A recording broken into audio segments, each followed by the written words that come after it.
நாம் கற்றது நமது முன்னவர்கள் தற்காலிக தோல்விக்காக சமரசம் செய்து நிரந்தர வெற்றி இழந்தவர்கள், தற்காலிக வெற்றிக்காக சமரசம் செய்து நிரந்தர தோல்வியை தழுவிக்கொண்டவர்கள். நாம் இது இரண்டையும் செய்ய தயாராக இல்லை. ஏனென்றால் படிப்பறிவை விட பட்டறிவு மேலானது என்பதை அறிந்த மகன் நான்.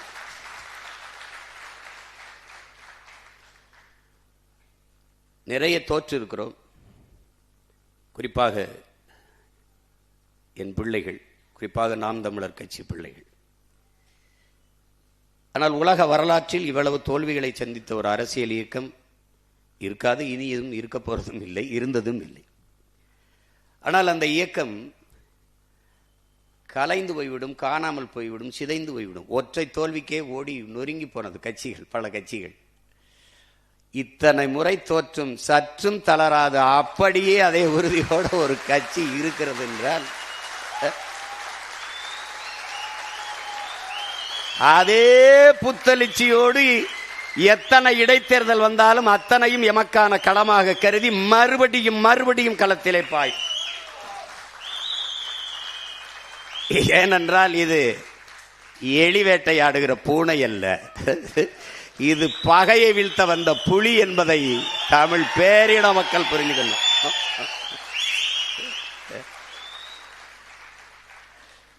நாங்கெல்லாம் ரொம்ப சின்ன வயசுல வந்தோம். தமிழ்நாட்டு அரசியலே ரொம்ப சின்ன வயசுல வந்து கட்சி ஆரம்பிச்சேன் நான் தான்.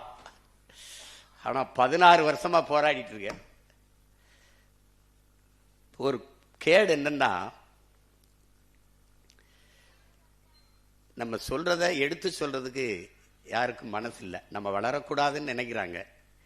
எதற்காக நாங்கள் வெல்லக்கூடாது என்று நீங்கள் நினைக்கிறீர்களோ அதற்காகத்தான் நாங்கள் வென்றே தீர வேண்டும் என்று போராடுவோம். ஏன் நான் வெல்லக்கூடாது என்று நீர் நினைக்கிறீரோ அதற்காகவே நான் வென்றே தீர வேண்டும் என்று களத்திலே நிற்கிறேன். இப்பவும் சொல்லுவேன், எப்பவும் சொல்லுவேன், நீ ஜஸ்ட் டிலே. என்னுடைய வெற்றியை சற்று தள்ளி போடலாம், ஆனால் தடுத்து விட முடியாது. என் கனவு பெரிது. இந்நேரம் அந்த ஒரு மாதம் என்னுடைய கையில் ஆட்சி இருந்ததுன்னா ஒரு வய தூங்கி இருக்க முடியாது. என்னென்னவோ நடக்குது நாட்டில் இருப்பான். பொம்பளை பிள்ளைய வன்முறை செய்து 10 வயசு பிள்ளைய கொண்டு விட்டான்னா அவங்க அம்மா குடிச்சிருந்தாங்க. டேய், யாரா நீங்கெல்லாம்? அம்மா குடிச்சிருந்தா பிள்ளைய கடத்திட்டு போய் வன்புணர்வு செய்து கொலை செய்யணும்னு சட்டம் இருக்காடா? டேய், அவளே குடிச்சிருந்தாலும் தொடக்கூடாதுடா, அவளே குடிச்சிருந்தாலும் தொடக்கூடாது. சரிடா, என் தாயை குடிக்கிற நிலையில் தள்ளியவன். அதான்டா கேள்விங்க. எந்த தவறையும் சரி செய்யறது என்ன? அப்படி அவர் செய்யலையா, இவர் செய்யலையா? இருக்குடா, அவங்களுக்கு இருக்கு. எவ்வளவோ பார்த்துட்டோம், இதை பார்க்க மாட்டோமா? ஒவ்வொன்றையும் பாருங்க, ஒவ்வொரு செயல்களையும் பாருங்க. ஒருத்தர், நான் என்ன கேட்கிறேன் இந்த காங்கிரஸ் பெருமக்கள்கிட்ட, நீங்க எல்லாம் சோத்துல உப்பு போட்டு சாப்பிடுறீங்களா?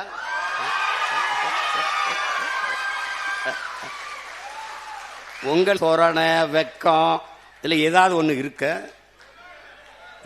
ஆனா எல்லாரும் நல்ல கசங்காத வேட்டி சட்டை மட்டும் வெக்க மயிர் இல்லாம கட்டிக்கிறீங்க. வெக்க மயிர் இல்லாம எதுக்கு? இப்பதான் திமுக காரனுக்கு அறிவு வருது. அவன் வேற எங்களுக்கு பகுத்தறிவு புகட்டினார், ஊற்றினார், காட்டினார். மங்கி நீல அவனை அன்னைக்கே வேட்டிய காணான் சட்டை காணான்னு ஓட விடுறத விட்டு அவனை கூட கூட்டி வச்சு, இங்க பேரு 10 MP வச்சிருக்கான், 10 நாடாளுமன்றம் திமுக போட்ட பிச்சையில வச்சிருக்காங்க. இப்ப உண்மையில மானச ரிசைன் பண்ற, ரிசைன் இட், விலகி இடைத்தேர்தலை சந்திச்சு டிவிக்கோட போய் டிவிக்கு போட போய் நின்று வாடா வா வென்று வாடா, நீ போடா. கூட்டணி பெரிய கூட்டணி இல்ல, ஆட்சி அதிகாரத்தில் இருக்க நீ அவனோட கூட்டணி வச்சு இடைத்தேர்தல் செஞ்சு 3 ஆண்டு இருக்கு.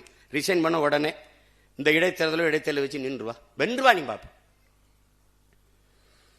திமுக தயவுல இந்த தேர்தலில் ஒரு மாநிலங்களவை உறுப்பினர் சீட்டு, அவன் யாருன்னே தெரியல, வேறு வாய்க்குன்னு இல்லை. இந்த காங்கிரஸை ஏன் கொள்ளணும்? ஏன் இந்த இடத்துல எங்க மாமா திருநாவுக்கரசுக்கோ இல்ல ஐயா தங்கப்பால் மாதிரி மூத்ததில் இருக்கோ எங்க மாமா திருநாவுக்கரசுக்கு அந்த இடத்த கொடுக்க கூடாதா? அந்த மாநிலங்களவை உறுப்பினரா? பேரை இன்னைக்கு வரைக்கும் எனக்கு ஞாபகத்தில். காலையில கூட கேட்டேன் எங்க அண்ணன்ட்ட, அண்ணன் அந்த யாருன்னு. ஏதோ சொன்னார், தஸ்கோவிஸ்கி மாதிரி ஏதோ ஒன்று சொன்னாப்ல. அவர் நாக்பூர்ல வேலை செய்யறாரு, நாகாலாந்துல நல்லா வேலை செய்யறாரு. ஏன் ஊருக்கு என்ன வேலை செய்யுது? இந்த திமுகவால தேர்வு செய்யப்பட்டு போன நாடாளுமன்ற உறுப்பினர்கள் என் நிலத்திற்கு, என் மண்ணுக்கு, என் மக்களுக்காக பேசிய ஒரு வார்த்தை விடு. இந்த மாநிலங்களவை உறுப்பினராக சென்றவர் என் மண்ணுக்கு மக்களுக்குமாக என்ன பேசுவர்? இப்போது இந்த டிவிகே ஆட்சி இவர்களால் தேர்வு செய்யப்பட்டு இன்னைக்கு போயிருக்காரு ஒருவர் மாநிலங்களவை உறுப்பினர். இவர் மீதி இருக்கிற 2 ஆண்டுகளில் என்ன பேசுவார்? வாக்கு என்னது, என் மக்கள் இது எப்படி இருக்கு? இங்க பாருங்க, இந்த டிவிகேக்கு காங்கிரஸ் ஓட்டு இல்லை, இந்த காங்கிரஸ் வெல்வதற்கு டிவிகே ஓட்டு இல்லை. ஆனா தேர்தலுக்கு அப்புறம் 2 நல்ல ஓட்டு. எப்படி? 5 உறுப்பினர் வச்சா 2 அமைச்சர் வச்சிருக்கான். அதுல ஒரு மாநிலங்களவை வாங்கிட்டு போறது. இந்த மாநிலங்களவை உறுப்பினர் திமுக வீட்டில் தட்டேந்து ஒரு சீட்டு, இந்த டிவிகே வீட்டில் தட்டேந்து, வீடு வீடுக்கு கையேந்தி பிச்சை எடுக்கிறது, இந்த வீடு கட்சிக்கு கட்சி தட்டேந்து இந்த சீட்டு வாங்குறதுக்கு வித்தியாசம் என்ன இருக்கு உனக்கு? நீ எதுக்கு இது ஒரு கட்சின்னு வச்சுக்கிட்டு பேசிட்டு இருக்க? நீ எதுக்கு ஒரு கட்சின்னு வச்சு பேசிட்டு இருக்க? நீ இது ஒரு கட்சி.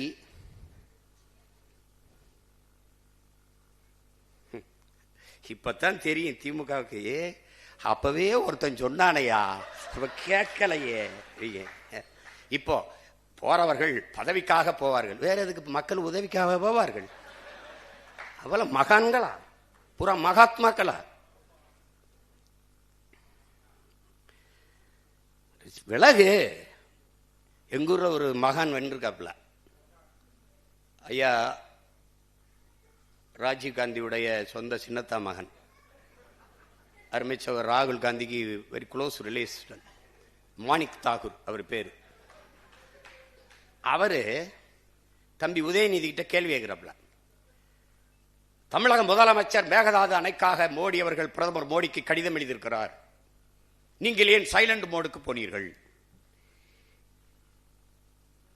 இப்ப இது உதயநிதி நாடு ஒண்ணு மட்டும் இல்ல, இது ஏன் நாடு, இது என் உரிமை.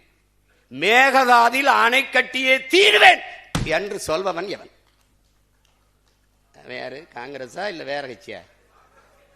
அவன் யாரு? இவங்கள மாதிரி ஒரு கேடு கட்டம் பிறந்த சிவகுமார் முதலமைச்சர் இருக்கார், அவரு ஓ விஜய் வெரி இம்மெச்சூர்டு பாலிட்டிஷியன். அவன் சொல்லியிருக்கான் இம்மெச்சூர்டு பாலிட்டிஷியன். அவர் சொல்றார் இம்மெச்சூர்டு பாலிட்டிஷியன், அது தமிழ்நாடு டிஎன்சி, அதை தமிழ்நாடு காங்கிரஸ் அவரோட கூட்டணி வைக்கும், அகில இந்திய காங்கிரஸ் திமுகவோட தான் இருக்கும்னு. என்னடா கட்சி இது? என்னடா கட்சி? அவர் ஒண்ணு பேசியிருக்காருல்ல, பேசிட்டு போறாப்ல. தங்கச்சி சோதிமணி ஒரு கட்சி வச்சிருக்கு, இவங்க ஒரு கட்சி வச்சிருக்காங்க, எங்க ஐயா சிதம்பரமா அவர் மகன் ஒரு கட்சி வச்சிருக்காங்க. இப்ப நான் என்ன சொல்றேன், ஐயா மாணிக் தாகூர் அவர்கிட்ட, என் அருமை சகோதரன்ட்ட, என் உடன் பிறந்தார்கிட்ட கேட்கிறேன், உங்களுடைய தன்மானத்தை, உங்களுடைய கட்சியின் மீது இருக்கிற பற்றை நான் மதிக்கிறேன். ஆனால் நீங்க திமுக வாக்குல தான் வென்றிருக்கிறீங்க. நீங்க ஒரு 2000 வாக்கு வித்தியாசத்துல தம்பி விஜய் பிரபாகரனை வீழ்த்திருக்கீங்க. அதெல்லாம் நான் வெற்றியாவே கருதல, போனா போதுன்னு விட்டாங்க. இப்ப நீங்க இந்த பதவி விலகுங்க, விலகிட்டு திமுகவை கடுமையா சாடுங்க, டிவிகே கூட்டணியில வந்து நில்லுங்க, போட்டி விட்டு வெல்லுங்க, என்ன வேணாலும் பேசுங்க. என் வீட்டு சோத்தை தின்னுட்டு உடம்ப வளர்த்துக்கிட்டு என்னை எதிர்த்து பேசுறதெல்லாம் எவ்வளவு அநாகரியம். நீ திமுக காரன் ஓட்டுல வென்றுட்டு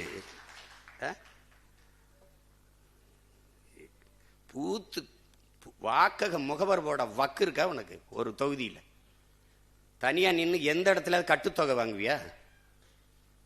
வாங்குவியா நீ?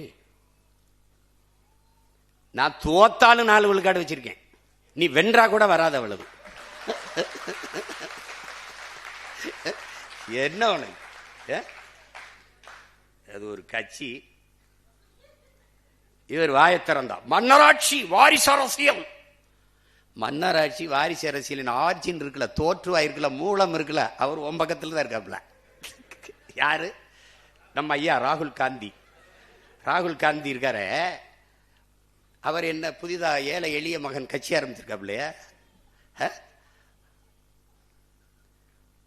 எவ்வளவு வசதியா பாருங்க. இது மன்னராட்சி, ஆம். இது வாரிசு அரசியல், சரிதான். ஆனால் இந்த வாரிசு அரசியலின் முன்னோடி மூலம் காங்கிரஸ். காங்கிரஸ் தேர்தல் முடியும் முதல் நாள் ஓட்டு போடுறதுக்கு முதல் நாள் பேசுறாப்ல, தேர்தலுக்கு பிறகு ஸ்டாலின் அவர்கள் போய் மோடி அமித்ஷா காலிலே விழுவார் அப்படின்னு. 2 வாரத்துல இவர் போய் விழுகிறாப்ல.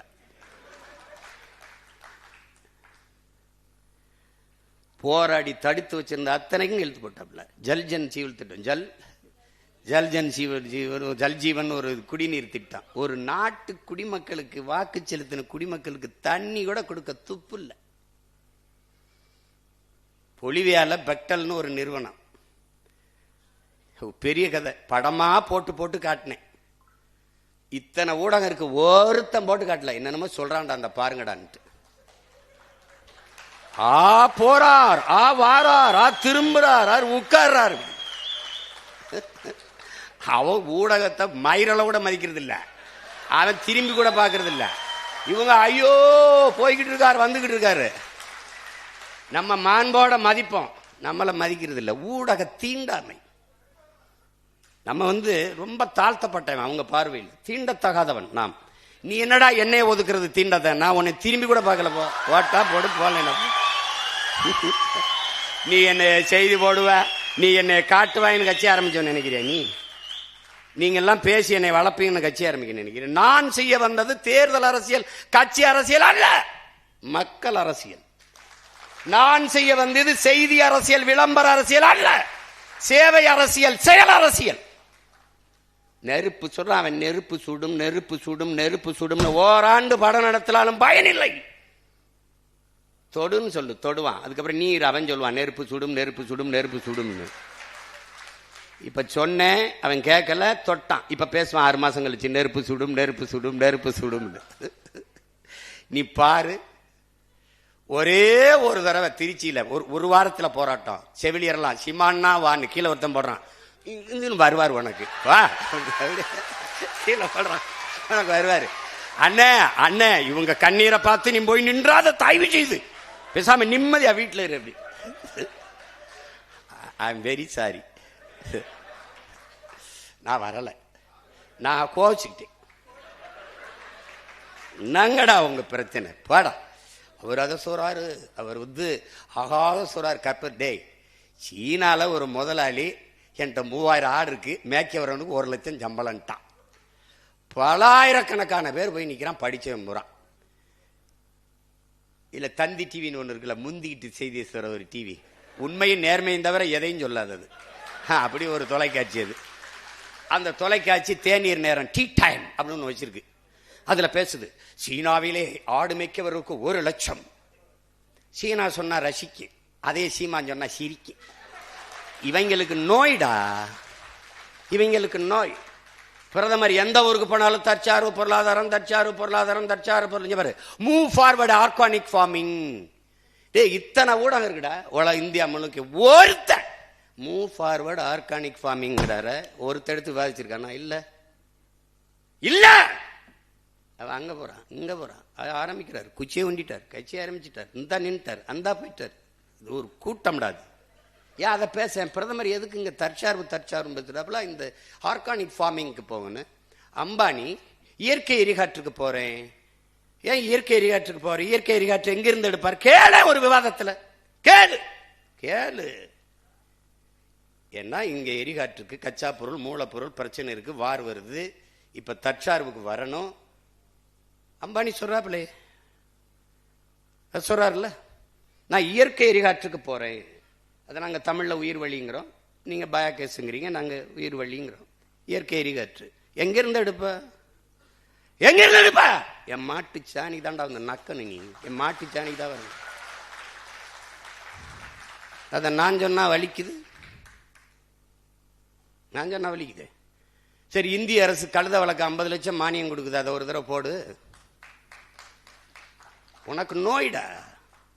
நீ என்ன எப்படா என்னை காலி பண்ண? மயிருங்கிறது கெட்ட வார்த்தைன்னு கற்பிச்ச வர அப்பவே மயிர் உன்னை வளர்ந்துருக்கணும்டா. நான் தலையில் இழிந்த மயிரினைய மாந்தர் நிலையில் இழிந்த கடைங்குது. மயிர் நிப்பின் உயிர் வாழா கவரிமா அன்னார் உயிர் நிப்பர் மானம் வருங்குது என்னுடைய வேதம் பாடுதுடா. மயிர் அவளை கெட்ட வார்த்தைன்னு நான் மயத்துக்கு தலையில் வச்சு சிரைச்சிட்டு போ. கொட்டுனா போண்டியதனை என்ன மயத்துக்கு விற்க மாட்டா? போய் நடுற 3 லட்சம் 4 லட்சம் செலவழிச்சிட்டு உயிரை கொடுத்த சாமிக்கு இதை வளர்த்து சடசடையா சிறைக்கிறியா? அப்ப மயிரளவுக்கு தான் அவரை மதிக்கிறியா? அவனுக்கு காணிக்கையா மடியும் மயிரை கொடுக்குறீன்னா அது புனிதமானதா கெட்டதா? என்னடா கற்பிச்ச நீ? எனக்கு என்னடா கற்பிச்ச? மயிறு கெட்டது. அப்ப மயிரை வெட்டி அழகுபடுத்துகிற அவன் தாழ்த்தப்பட்டவன் நீ கற்பிச்ச. நீ உன்னைய தொலைக்காம போக மாட்டேன். கால் செருப்பு இல்லாம நடக்க முடியல, தச்சு தரவன் இழிந்தவன். நீ இப்படி நோயாக்குனாடா இன்னையே. படிப்பொருள் என்ன படிப்பொருள் விடு. ஆடு மாடு வாழை மேய்க்க தலாய்க்கு, பன்னி மேய்க்க தலாய்க்கு, கழுத மேய்க்க தலாய்க்கு, பட பைத்தியக்கார. என் தம்பி லியோடா மரபு வழி வீடு கட்டுறவன்டா. காரைக்குடியில் எங்க ஊருக்கு செட்டிநாடு வீடு மாதிரி. என் தம்பி லியோ தருமபுரியில் ஒருத்தர் வீடு கட்டுறான்டா, படையாச்சிடா. 2 கோடிக்கு கட்டுறான்டா வீடு. இந்த வீடு அப்படி பங்களா மாதிரி கட்டுறான்டா, மரபு வழி மாறாம. அப்படி ஒரு சாந்து, ஒரு சொட்டு சாந்து இல்லடா. செங்கல் சுண்ணாம்பு வச்சு கட்டுறான்டா. குளிருட்டி தேவையில்ல, மின் விஷயத்தை விட குழு குழுன்னு இருக்கும்டா.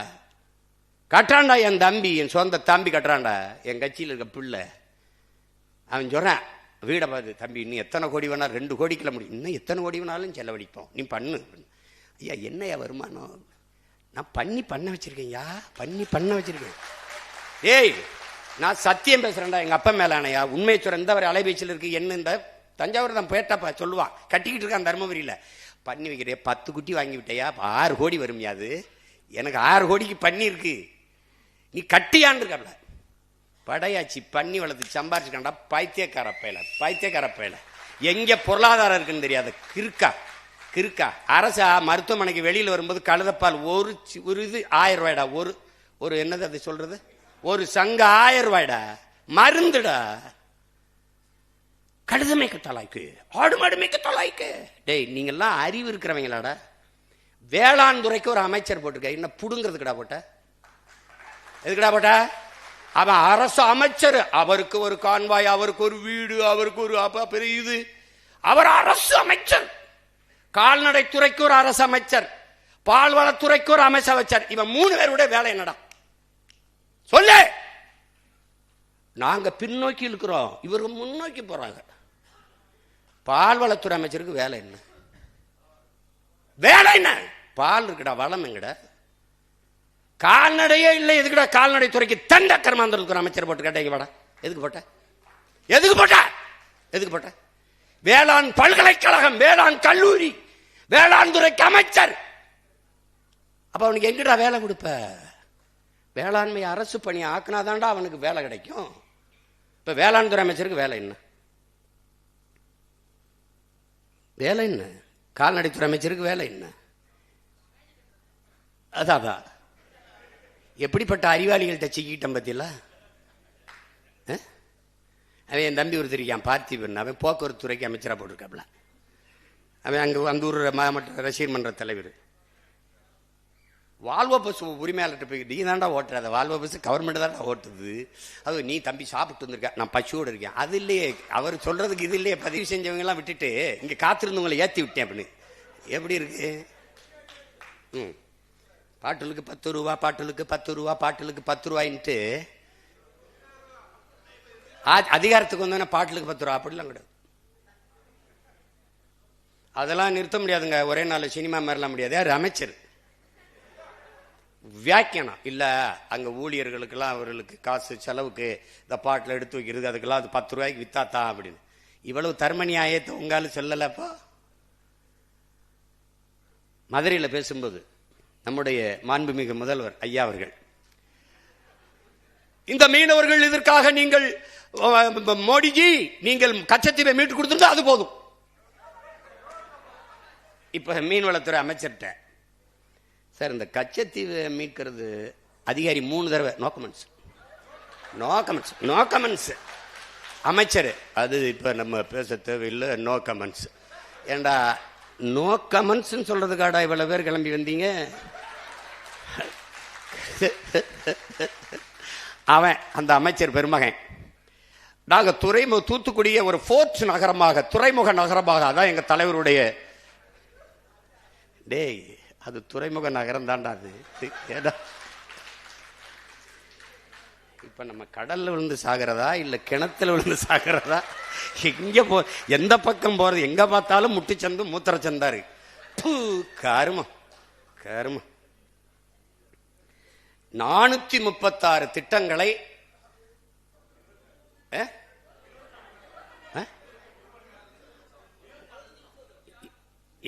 76, சரி 1.25 மணி நேரம் வச்சுக்கிடுவோம். 1.25 மணி நேரத்தில் 436 திட்டங்கள்னா ஒரு திட்டத்துக்கு 3 நொடி செலவழிச்சிருக்கேன். 3 நொடி தானே? 3 2 6 நொடி. 6 நொடியில ஒவ்வொரு திட்டமும். அந்த 436 திட்டங்களையும் நம்முடைய மாண்புமிகு அமைச்சர் ஐயா நிர்மல்குமார் அவர்கள் படிச்சுட்டாங்கன்னா, ஓ இவ்வளவு திட்டங்களை பேசியிருக்கீங்களா நீங்களும் உங்க திட்டம். வந்த உடனே முதல் கையெழுத்து 200 அலகு மின்சாரம் இலவசம். மின்துறை அமைச்சர் 2,50,000 கோடி கடன் இருக்கு அப்படின்னு. அது எங்களுக்கு தெரியும், உங்களுக்கு தெரிஞ்சதா இல்லையா? தெரியாம தான் போட்டிட்டீங்களா? தெரிஞ்சு போட்டிடும் போது 200 யூனிட் 200 அலகு மின்சாரம் இலவசமா தரேன்னு என்ன இதுக்கு சொன்னீங்க? இதுக்கு அத்தனை கோடி பிரச்சனை இருக்கும்போது எடுத்தவன முதல் கையெழுத்து 200 யூனிட் மின்சாரம் இலவசம். இலவசம். டே மின்சாரத்தை கொடுறா, அப்புறம் இலவசமா கொடுக்கறதா இல்லையான்னு யோசிப்போ. மானங்கெடுது. எம்எல்ஏவே நின்றுக்கிட்டு நான் எம்எல்ஏ வெளியூருக்கு போயிட்டாங்கிறேன் நம்பிட்டு வருது சனம். ஏன்னா சனண்டே நம்ம தான் எம்எல்ஏன்னு தெரியலடான்னு. தெரியல, முதல்வருக்கே தெரியாது எத்தனை பேர் எம்எல்ஏ, எவனுக்கு சீட்டு கொடுத்தோம், எந்தெந்த தொகுதின்னு தெரியாது. ஓட்டு போட்டவனுக்கும் தெரியல, சீட்டு கொடுத்து நிறுத்தினவனுக்கும் தெரியாது யார் எம்எல்ஏ. எங்க மொத்த பேரையும் அப்படி சொல்ல சொல்லு. 108 பேரையும் 107 பேர். மக்கள் விரோத ஆட்சியை நான் மக்கள் விரோத ஆட்சியை மக்கள் விரோதம். எது மக்கள் விரோதம்? ஒருத்தர் 2 தொகுதியில் நிக்கிறதாண்டா முதல் மக்கள் விரோதம். இன்னொரு ஜனநாயகத்தில் இன்னொரு கணக்கான வாய்ப்பு பறிக்கப்படுகிறது. முதல் விரோதம். இரண்டாவது, நீங்க 2 தொகுதியில் வென்று ஒரு தொகுதியை பதவி விலகிற போது வலுக்கட்டாயம் அங்கு ஒரு இடைத்தேர்தல் திணிக்கப்படுகிறது. அந்த தேர்தலுக்கு குறைஞ்சது 10 நாள் 15 நாள் விடுமுறை விடணும். அங்க இருக்கிற அதிகாரிகள் வேலை செய்யணும், அங்க இருக்கிற பள்ளி கல்லூரி விடுமுறை விடணும், எல்லா அதிகாரிகளும் வேலை செய்யணும். அதுக்கு குறைஞ்சது 20 கோடி செலவு பண்ணணும். நீங்க விலகினதோட இல்லாம பல பேரை விலக சொல்லி வேற சேர்த்துட்டிய. ஏன்னா நீங்க தூய சக்தி இல்ல. நீங்க அது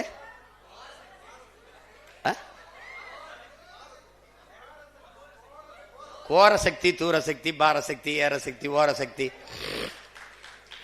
எங்க ஊர்ல வருவாங்க குடுகுடுப்புக்கு, நல்ல காலம் பிறகுது நல்ல காலம் பிறகு மாதிரி அடிச்சுக்கிட்டு ஏதோ ஒன்று. அதுல கடைசி இதை மறந்துட்டாப்ல. தூந்து போன சக்தி கண்டுபிடிச்சிட்டாப்ல.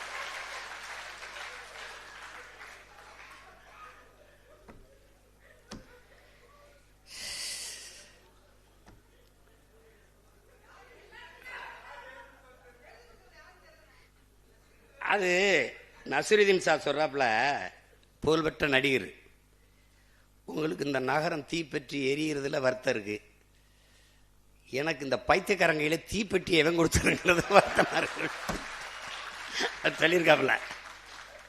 அது மாதிரி கொடுமையான ஒரு கூட்டம்டாது. அவர் எழுதிறாப்புல,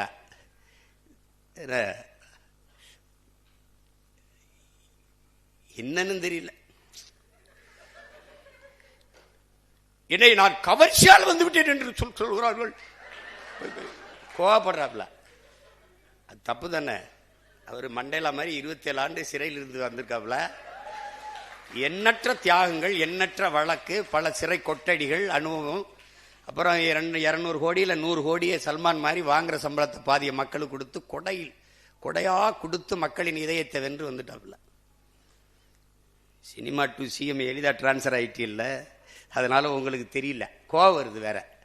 சரி, என்னதான் தகுதி சொல்லுங்களேன் சிஎம் சார். சிஎம் சார், நீங்க உங்களை மக்கள் தேர்வு செஞ்சதுக்கு ஒரே ஒரு காரணம் சொல்லுங்க. ஒரே ஒரு காரணம் சொல்லு. ஒரே ஒரு காரணம். நீ ஒரே ஒரு காரணம். நீ வேணா உங்க ஆளுகளை சொல்லு. ஒரே ஒரு காரணம் சொல்லு. சினிமாவில் நடிச்சது தவிர 69 படத்துல ஒரு படம் நல்ல படம். இந்த சனா ஒரு படம் கூட நல்ல படம் தராதவன் நல்லாட்சி தருவன் நம்புது பேர். ரஜினிகாந்த் அவர்களுக்காவது என்ன ஒரு 50 படமாவது இருக்கு. அண்ணன் கமல்ஹாசனுக்கு 100 படமாவது நல்ல படம். எம்ஜிஆருக்குன்னா 200-300 பாட்டு இருக்கு. ஒழுக்கம் நிறைந்த தாயை போற்றுவது, மனைவி பெண்களை மதிப்பது, பாடல் இருக்கு. மது குடிக்க மாட்டார், சிகரெட் குடிக்க மாட்டார். நீ தம் அடிக்கிற அழகை பார்த்து தனலட்சுமி இரும்பிச்சுன்னு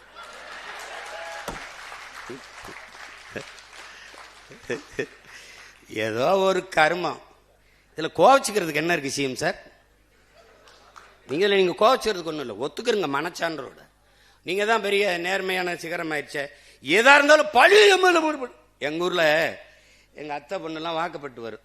இந்த எங்க அண்ணங்க நீர் கட்டிக்கிட்டு வரும். கட்டிட்டு வந்தா என்ன தச்சு அப்படின்னு, ஐயோ எங்க கிரிய குழந்தை பெத்தவனும் போயிட்டா, வளர்த்தவளும் போயிட்டா, இந்த உங்க அண்ணன்ட்ட பிடிச்சி கொடுத்துவிட்டு ஒரு தோடு உண்டா, தொங்கட்டா உண்டா, கொலுசு உண்டா, மாற்றி கட்டிக்கு ஒரு புடவை தான் உண்டா, நல்ல நாள் பெரியால் தீபாவளி திருநாள் உண்டா, ஒன்றும் கிடையாது. நான் அந்த புலம்பலுக்கு இந்த புலம்பல் என்ன இருக்குது? மனசாட்சி இல்லாம எம்மிட ஒரு கேள்விதான். நீங்க கரூருக்கு வரலைன்னா கூட்டல்ல, கூட்டல் என்ன நெரிசல், நெரிசல் என்ன சாவில்லை. இதானே மூல காரணம் யாரு? நீங்க. அந்த குற்ற உணர்வோடு நானும் ஒரு காரணமா இருந்துட்டேன், வருந்துறேன்னு இதுவரை நீங்க ஒரு வார்த்தை பதிவு செய்யல சிஎம் சார். நீங்க பதிவு செய்யல. ஆனால் நீங்க மக்கள்கிட்ட ஒரு வேடத்தை போட்டு எம்எல்ஏ பழிய போட்டாரியா. ஸ்டாலின் ஐயா அரசு போட்டுருச்சு. நான் ஈரோட்டில் இடைக்க தேர்தலில் 5 நிமிஷம் கூட பேசிட்டேன்னு வழக்க போட்டு போக ஒரு நாள், ஏன்னா சரியா 10 மணிக்கு நிற்கணும். அப்போ முத நாளே போய் தங்கணும். இப்போ அடுத்த நாள் பாதிக்கு மேலே நேரம் ஆயிடுது. அப்போ 2 நாள் என் நேரத்தை எனக்கு ஒவ்வொரு நொடியும் உயிர் நொடி 2 நாளாக வீணடிச்சிட்டாப்ல. 5 நிமிஷம் கூட பேசிட்டேன்னு வழக்க போட்டு. ஆனால் 41 பேர் மரணத்திற்கு ஒரு முதல் தகவலுக்கு ஒரு எஃப்ஐஆர் கூட பதிவு பண்ணாத கோழை அரசு திமுக அரசு. தற்காத்து விட்டவன் இந்த பிஜேபி, இந்த ஏடிஎம்கே, இந்த 2 பேரும் சேர்ந்து உண்மை கண்டறியும் குழு. ஏன் அந்த தூத்துக்குடி துப்பாக்கி சூட்டுக்கு உண்மை கண்டறிய வரல? ஆந்திர காட்டுக்குள்ள 20 பேர் சேர்த்து உண்மை கண்டறிய வரல? ஏன் கண்டறிய வரல? ஏன் உடனே வந்து உண்மை கண்டறியும் குழு? திமுகவை எதிர்த்தவன இவர் ஐயா அதிமுக எடப்பாடி ஐயா குறுக்க விழுந்து சட்டசபையில பேசி அவ்வளவு பெரிய சபையில் ஆதரிச்சு பேசணும்னு இவர் பாய்ந்துட்டாப்ல. இன்னைக்கு அழகா சொல்ற எம்எல்ஏ பழிய போட்டாங்க. பழி இப்போ உங்ககிட்ட இருக்கு. உளவுத்துறை இருக்கு, காவல்துறை இருக்கு, எல்லாம் சிபிசிஐடி இருக்கு, எல்லாம் இருக்கு. ஒரு அதிகாரி ஒரு சிறப்பு குழுவை போட்டு கண்டடிச்சு என்ன உலகம் புறாவை கரூர் 2 தெரு விசாரிச்சு என்ன நடந்ததுன்னு நீங்க தான் வெள்ளரிக்கை எல்லாத்துக்கும் கொடுப்பீல. ஒரு உண்மை அறிவிக்கையை விடுங்க பிளீஸ். நீங்க மனச்சான்றோட பேசுறீங்க, நீங்க நேர்மையாளர் தான், நிறுவீங்க. இதுதான் நடந்தது, இந்த அரசு இந்த மாதிரி என் மேல பழியை போட்டது, நிறுவீங்க சிஎம் சார், நிறுவீங்க. இப்போ தெருவுக்கு தெரு கஞ்சா, வீதி வீதி கஞ்சா, அப்படி போத பொருள் எல்லாம் கொண்டாந்து விட்டு இப்ப இன்னைக்கு எம்எல்ஏ பழிய போடுறாங்க. ஏய், தெருவுக்கு தெரு கஞ்சா விற்கணும் தெரிஞ்சுதானே நான் வந்து போதை ஒழிக்கிறேன்னு சொல்லிட்டு வந்தியே. நான் ரொம்ப நாள்லாம் கேட்கலையே. முதல்வன் படம் மாதிரி காலையில் 5 மணி சாயந்தரம் 5 மணி போதை எங்கேயாவது வித்தான்னா சொல்லு கூட எனக்கு. இவங்க எப்படிப்பட்ட ஆளுக பாரு. கஞ்சா இங்க விக்குது, கொக்கைன் இங்க விக்குது, மெத்தப்பட்டமன் இங்க விக்குது, ஆபின் இங்க விக்குது. யாருக்கு தெரியுது? வாங்கி பயன்படுத்துறவனுக்கு. இந்த இடத்துல கஞ்சா கிடைக்குது, இந்த இடத்துல கொக்கைன் கிடைக்குது, இந்த இடத்துல அபின் கிடைக்குது, இந்த இடத்துல கிடைக்குதுன்னு தெரியுது. யாருக்கு? வாங்கி குடிக்கிறவனுக்கு, பயன்படுத்துறவனுக்கு. ஆனா போலீஸுக்கு தெரியல. எப்படிப்பட்ட போலீஸ்?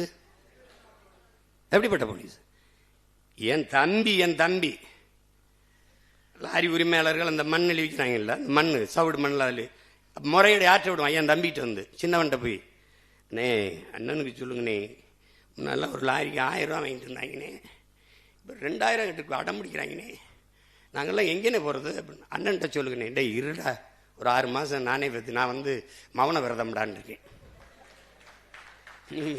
நீங்க களத்துக்கு வரும்போது என்னை சமாளிங்க பார்ப்போம், எப்படி சமாளிக்கிறீங்கன்னு பாக்குறேன். நீ காட்டு பள்ளியில நீ கட்டு பார்ப்போம், நீ தண்ணீரை வித்துறா பார்ப்போம், நீ ஜல்ஜனாது கிழிஜனாது கொண்டாந்து வித்துரு பார்ப்போம். சொந்த குடிகளுக்கு தண்ணீரை ஊற்றி முடியல. ஒருத்தன் வந்து ஒரு முதலாளிகிட்ட கொடுத்து அவன் தண்ணீரை விற்கிறான். அவன் தண்ணீரை கொடுப்பானா எனக்கு? உனக்கு அதை விட என்ன வேலை? அதை விட என்ன வேலை? என்ன வேலை? அவன்கிட்ட கொடுத்தா அவன் சொல்றதான், அவன் கொடுக்கறதான் தண்ணி, அவன் விதிக்கிறதான். ஒரு நாடு அறிவை வளர்க்கும் கல்வி வியாபாரம், உயிரை காக்கும் மருத்துவம் வியாபாரம், உலக உயிர்களின் உயிர் தண்ணீர், உயிர் தேவையாக இருக்கிற தண்ணீர் வியாபாரம், எல்லாம் வியாபாரம். போக்குவரத்து வியாபாரம், மின்சார உற்பத்தி. பாருங்க, மின் உற்பத்திக்கு என்ன ஒன்று, ஒரு தற்சார்புக்கு ஏதாவது வருதா பாருங்க, யோசிக்கிறாங்க பாருங்க. பிரைவேட் எதை என்ன நீங்கள் என்ன போடுவீங்க? சோலார் மின் பூங்காமா, எவ்வளவு இடம்? எல்லாம் தொழில்துறைக்கு வாங்க, முதலீட்டாளர்கள் இன்வெஸ்ட் பண்ண வாங்க. நாங்கள் வந்து ஒற்றைச்சாளர முறையில் சிங்கிள் விண்டோல திறங்க திறங்க. எங்கே நடுவாய்? எங்கே தொழிற்சாலையை வைப்பாய்? எங்கே வைப்பாய்? அது என் நிலத்துல. தொட்டரா பாக்குற நீ? நல்ல ஒருத்தன் தொட்டரா பாப்ப என் நிலத்துல. எனக்கு ஒரு வேலையும் கிடையாது. நான் இந்த தேர்தல் வெற்றி தோல்விக்கு அப்பாற்பட்டவங்க. நாங்க, எனக்கு அதை பத்தி கவலையே கிடையாது. போட்டா போடு, போலைன்னா போடு. இன்னைக்கு இல்லை நாளைக்கு இல்லை தான் சொல்லுவேன். போட்டா போடு, போலைன்னா போ. எனக்கு ஒன்றும் இழப்பு கிடையாது. எங்கே உள்ளது நடுவ? சிப்காடு தொழிற்சாலை, ஒரு தொழிற்சாலையும் நீ நட முடியாது, வைக்க முடியாது. இருக்கிறதே நான் மூடிட்டு தான் போவேன். பெருந்துறையில 26 கிலோமீட்டர் தண்ணீர் எடுத்து குடிக்காத, தண்ணீர்ல யுரேனியம் கலந்துருச்சு, அதை குடித்தால் தாய்ப்பால் நஞ்சாயிரும். இதுதான் பீகார்ல நடக்குது. அவன் தேர்தலுக்கு முன்பு சொல்லல, தேர்தலுக்கு பிறகு 10 மாவட்டத்தில் தண்ணீரில் யுரேனியம் கலந்திருக்கு, எடுத்து குடிக்காத, தாய்ப்பால் நஞ்சு கலந்து பிறக்கிற குழந்தை குறையோடு பிறக்குதுன்னு சொல்றான். அவன் நல்லது இருந்தான் தான் தேர்தலுக்கு முன்னாடி சொல்லியிருக்கணும். இது எவ்வளவு பெரிய ஐக்கியத்தனம்! இவன் எதுக்காக 12 நாள்ல பதவி விலகினா? இவன்லாம் ரெட்டலையில வென்றவன், வெக்கம் இல்லாம எதற்காக விலகினா? எதற்கு? அல்ல ஒருத்தர் சொராப்ல, ஐயா எசக்கி சுப்பையாங்கிற காந்தி நேரடி வாரிசு, அவர் சொராப்ல, அது வந்து நம்ம ஆளுங்கட்சியோட இருந்தாதான் மக்களுக்கு ஏதாவது நல்லது செய்ய முடியும்னு. பல பெரிய ஜனநாயகவாதிகள் அப்படின்னா எதிர்கட்சியே இருக்கக்கூடாது இல்லையா? ஆளுங்கட்சியில இருந்தாதான் அவர் தொகுதி நிதி தருவார், மக்களுக்கு நல்லது செய்ய முடியும். இது என்ன? இது ஜனநாயகமா அல்லது சர்வாதிகாரமா, கொடுங்கோன்மையா? இது எப்படி? எப்படி? அறநிலைத்துறை அமைச்சர் ஒருத்தர் இருக்கார்ல, ஒரு தம்பி, அவர் பேசுறாரு திருச்சியில், ஒரு வரலாற்று பெரும் முழக்கத்தை இருக்கிறார். எதிர்கட்சியே இல்லாத சட்டசபை அமைப்பான். உன்னை தாண்டா தேடிட்டு இருக்கேன் நான், உன்னை தாண்டா தேடிட்டு இருக்கேன். டேய், எவ்வளவு பெரிய ஜனநாயகவாதிகளடா! இதுல நம்மால இன்னும் கொஞ்சம் என்னைய சப்போர்ட் பண்ணிருக்கலாம். அடப்பாவி, இதுவே அதிகம்டா. டேய், இவரு நம்மால ஏறி இன்னும் கொஞ்சம் என்னைய சப்போர்ட் பண்ணிருக்கலாம்.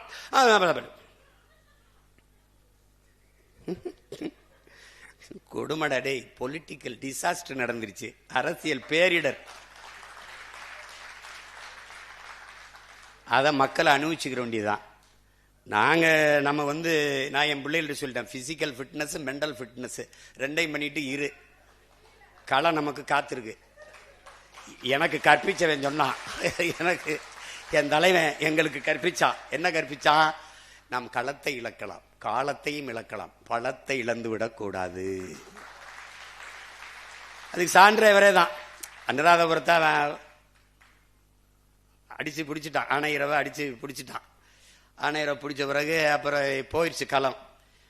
ஒரு கால் இருக்கு அண்ணன், உங்களுக்கு தெரியும் நம்ம அண்ணன் பால்ராஜ். இந்த போர் காட்சியில் எடுத்து இந்த கால் இந்த பிறகு இப்படி இருக்கும், இப்படி எடுத்து வைப்பாப்ல. சகதிகளை கட்டக்கால் மடிச்சுனா வராதில்ல, அப்படி தூக்கி வச்சு போவாப்ல, வாக்கியோட பேசிக்கிட்டு அடிச்சு பிடிச்சிட்டாரு. அப்ப என்ன சொல்ற, அதுல என்ன தெரியுதுன்னா, களத்தை இழந்தோம், காலத்தை இழந்தோம், ஆனா பலத்தை இழக்கல, திருப்பி அடிச்சு பிடிச்சிட்டாப்ல. அதான் நமக்கு கற்றுக் கொடுத்தது. நீ தயாராயிரு, நமக்கான களம் நம்ம தயார் செய்ய வேண்டியதில்லை, அவர் தயார் செஞ்சு தருவாப்ல.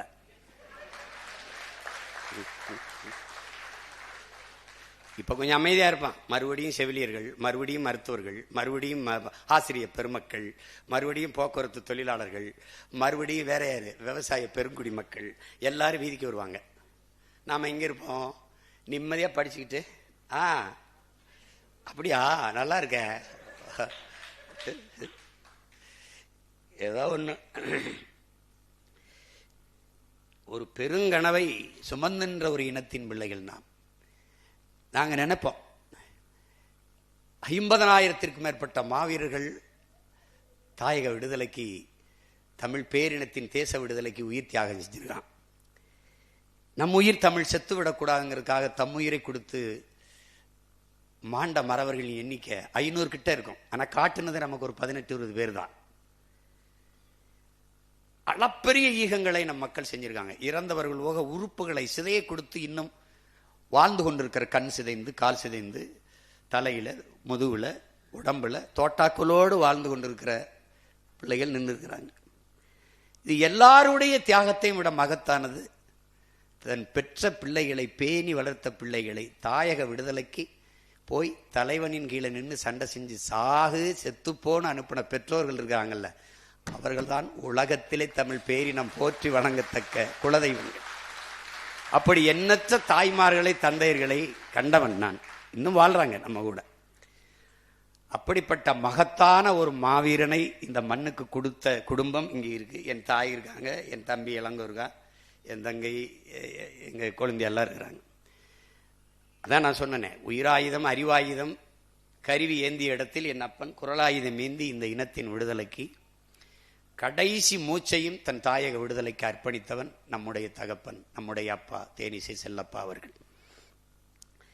இசை வணக்கத்தில் பாடிய பாடல்கள்லாம் கேட்டிருப்பீங்க. நம்ம யாரும் செய்யல.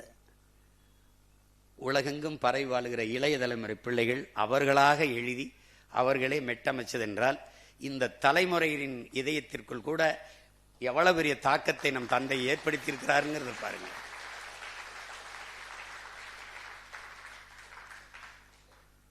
அதனால தாயக விடுதலை கனவிலையும் மொழி மீட்சிக்காகவும் இன எழுச்சிக்காகவும் இன்னை வரை இந்த ஈக மறவர்களினுடைய மூச்சு காற்று இன்னும் நம்மை சுற்றி உலவிக் கொண்டிருக்கிறது. அந்த காற்றை நாம் சுவாசித்துக் கொண்டிருக்கிறோம். அப்ப ஆயிரம் கனவுகளோடு களமாடி வீரச்சாவை தழுவிய மாவீரர்களினுடைய கனவு நம்மளை வழிநடத்தி கொண்டிருப்பது சத்தியமானால், என்னுடைய தங்கை சுவிஸில் இருக்க போராளி, அவளுக்கு ஏதோ நள்ளிரவில் இது அவளுக்கு ஏதோ அவளுக்கு உறக்கவில்லை, நமக்கு இது போட்டு அழுதா. அப்போ என்ன சொல்கிறா, நான் கூட பதிவு பண்ணேன். நான் ஏதோ வருத்தத்தில் இருப்பேன் நினச்சி, நீ கலங்காத, நீ தைரியமாக போ. நீ பார்த்து உன்னை பார்த்த மாவீரர்கள், உன்னை பார்க்காத மாவீரர்கள் இருக்காங்க. நீ பார்த்து செத்த மாவீரர் திணைவு இருக்காங்க. அவங்களுடைய ஆன்மா, அவங்களுடைய கனவெல்லாம் உன்னை கைவிட்டுறாது. நீ நம்பிக்கையோட போ, நம்பிக்கையோட போன்னு அவ என்னை இது பண்ணுறா. அது மாதிரி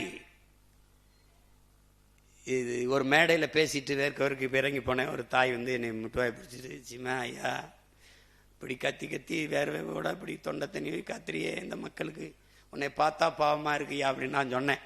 நான் வேர்வை தான் சிந்துறேன், எனக்கு முன்னாடி நிறைய பேர் ரத்தத்தை சிந்திட்டான், நான் உணர்வை தான் கொடுத்து கத்துறேன். இதே நோக்கத்துக்காக என் முன்னவர்கள் உயிரே கொடுத்துட்டாங்க, நான் ஒன்றும் இல்லை தாயே, நீ என்னை பற்றி கவலைப்படாதேன்னு சொன்னேன். அதை தான் நானும் உங்களுக்கு சொல்கிறேன். என் பிள்ளைகளுக்கு சொல்லுவேன், வண்டி நிறைய குப்பைனாலும் வண்டி நிறைய யாரும் நெருப்படுத்திட்டு போகிறதில்ல, ஒரு தீக்குச்சி ஒரு தீப்பெட்டி தான். நீங்கள் ஒவ்வொருவரும் தீக்குச்சி கொளுத்தி விடுங்க, பத்தி எரியும், ஒன்றும் இல்லை. புரட்சி என்பது ஒவ்வொரு மனிதனின் காலடிக்கு கீழே காய்ந்த சருகுகளாக காத்து கிடக்கிறது ஒரு தீக்குச்சியின் உரசலுக்காக. அதனால பத்த வச்சு விடுங்க. இந்த இதுகளையெல்லாம் தாண்டி வெல்வதற்குல்ல, அதுதான் புரட்சி, அதுதான் புரட்சி. மார்க்ஸ் என்ன சொல்றா, ஒரு உயர்ந்த நோக்கத்தை கொண்டு அதை அடைவதற்கு தொடர்ந்து தொடர்ந்து முயற்சிக்கிற ஒரு முயற்சி இருக்கு பாருங்க, அந்த போராட்டம் இருக்கு பாருங்க, அதான் வருங்கால தலைமுறைக்கு வரலாறா இருக்குதுங்கிறான். அப்படிதான் நம் தலைவனுடையது, அப்படிதான் நம்ம அப்பாவுடையது.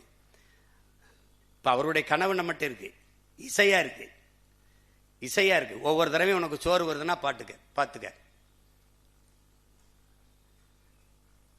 அப்ப அவருடைய பாடலை கேளு. அழகான அந்த பனைமரம் அடிக்கடி நினைவில் வருங்கிற பாடலை கேட்டு அழாதவன்லாம் கிடையாது. உலக நாடுகள்ல அழாதவன் கிடையாது. அவர் பாடல் தான் எண்ணற்ற வீரர்களை களத்தில் கொண்டாந்து இறக்குச்சு.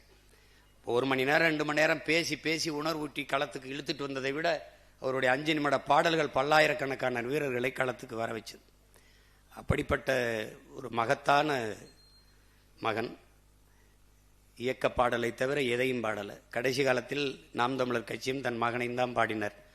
அது அந்த பாடல்கள் எல்லாம் இன்னும் நம்ம ஒளிப்பேழையில் இருக்கு. அப்போ அது பாடியிருப்பார், இனத்தின் உயிரை இளந்தமிழர் எதற்கு மஞ்சா நாம் தமிழர், அதெல்லாம் அப்பா பாடினது தான். அந்த மாதிரி ஒரு அருமை தந்தையை நாம் இழந்திருக்கோம். அவர் இல்லை, உருவத்தால் இல்லை, உணர்வால், தன் குரலால், கனவால் எல்லாமே நம்ம கூட வாழ்ந்துக்கிட்டு தான் இருக்கார் நம்ம அப்பா. என் அருமை உடன் பிறந்தார்களுக்கு, என் பேரின சொந்தங்களுக்கு சொல்லுவேன், இது தற்காலிக ஒரு பின்னடைவு தான்.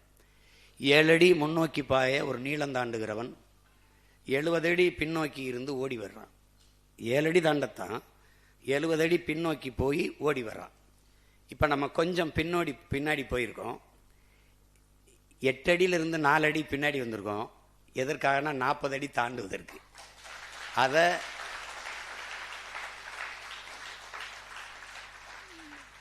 இந்த காலம் முழுவதும் நமக்குத்தான். இன்னும் நல்லா பயிற்சி எடுத்துக்குவோம். நமக்கு நோக்கம் சரியாக இருக்குது, தெளிவாக இருக்குது, பாதை தெளிவாக இருக்குது, பயணம் தெளிவாக இருக்குது, உழைப்பு கடுமையாக இருக்குது, வெற்றி உறுதியாக இருக்குது, பயண தூரம் கொஞ்சம் அதிகமாக இருக்குது, சற்று அதிகமாக இருக்குது. அதனால ஒன்று செய்வோம், கால்களை உறுதி செஞ்சுக்கிட்டு வேகமாக நடக்க பார்ப்போம். அவ்வளோதான், ஒன்றும் சோர்ந்துடக்கூடாது.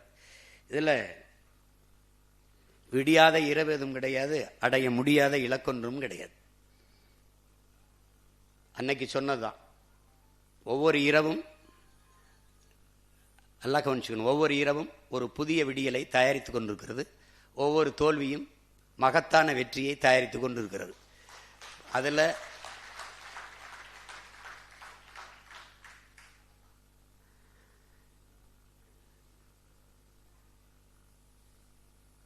அதனால் பொறுமையும் ஒருவித போர்தான் என்கிறான் மாசைத்தும். மிகுதியான் மிக்கவை செய்தாரை தான் தம் தகுதியால் வென்று விடலுங்கிறான் நம்முடைய வள்ளுவ பெருமகனார் தன் மறையிலே. அதுபோல் நம்முடைய தலைவர் பொறுமையின் மரத்தின் வேர் மிக கசப்பாக இருக்கும், அதன் கனி எப்போதும் தித்திப்பாக இருக்குங்கிறார்.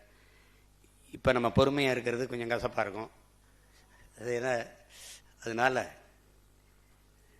இந்த பொறுமையும் ஒரு வித போர் தான். இனிமேல் பேசுறதுக்கு ஒன்றும் இல்லை, நிறைய பேசிட்டோம். அதனால் இனி அமைதியாக இருந்து தலைவனை பாடினார்ல எங்கள் அப்பா, நம்முடைய விடுதலை பாவர் அண்ணன் அறிவுமதி எழுதுனதான், பேசாமல் பேச வைப்பான் பிரபாகரன். உங்களுக்கு தெரியாது, கனடாவில் என்னை கைது பண்ணிட்டா, பெரங்கையில் விளக்கம் போட்டு இப்படி போட்டு இழுத்துட்டு போயிடான் 100 கிலோமீட்டரு. அப்போ கூட்டிட்டு போய் விசாரிச்சுட்டு திருப்பி என்னை விண்ணூர்தி நிலையத்தில் டிபோர்ட் பண்ணி திருப்பி அனுப்புகிறான். 10 ஆண்டுக்கு வரக்கூடாதுன்னு. சரி சரி அனுப்பி வச்சுக்கிறேன்னுட்டேன். கொண்டு வந்து ஒரு இருட்டு அரை கிலோ உள்ள தள்ளிட்டாப்ல, மூடிட்டாப்ல, முன்னாடி விலங்க போட்டாப்ல. இப்போ பாவம் பார்த்தியதை முன்னாடி போட்டாப்ல. அப்போ இருட்டார ஒன்றும் இல்லை, ஒரு வெளிச்சம் இல்லை, ஒன்றும் இல்லை, ஒரு இது மாதிரி இருந்தது, சிமெண்ட் இது. அப்போ இந்த பாட்டு தான், பேசாமல் பேச வைப்பான் பிரபாகரன். ஓடி அந்த கதவை, are you okay, are you okay, okay okay நான் பாடிக்கிட்டே இருந்தேன். அது மாதிரி அவன் பேச மாட்டான், ஆனால் உலகம் பூரா அவனை பற்றி பேசும். இனிமேல் நம்ம பேச மாட்டோம், நம்மளை பற்றி எல்லாரும் பேசுவான். நீங்கள் கவலையே விடாமல் இருங்க. தம்பி, எத்தனை நாளைக்கு தம்பி நெருப்பை குப்பையை போட்டு மூட முடியும்? நீ என்னை மற்றும் பலர்னு, அல்லக்கைன்னு, அல்லல் சில்லுன்னு சொல்லு, போட்டியிலே இல்லைன்னு சொல்லு, அவரெல்லாம் ஒரு ஆளான்னு சொல்லு, நீ சொல்லிக்கிட்டே இரு.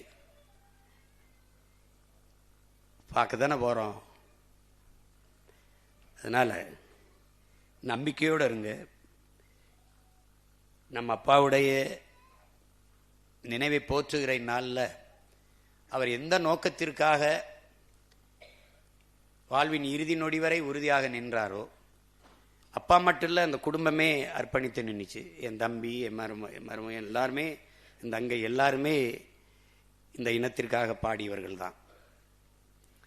அப்போ அந்த கனவு, அந்த நோக்கம் நமக்கு கையளிக்கப்பட்டிருக்கிறது.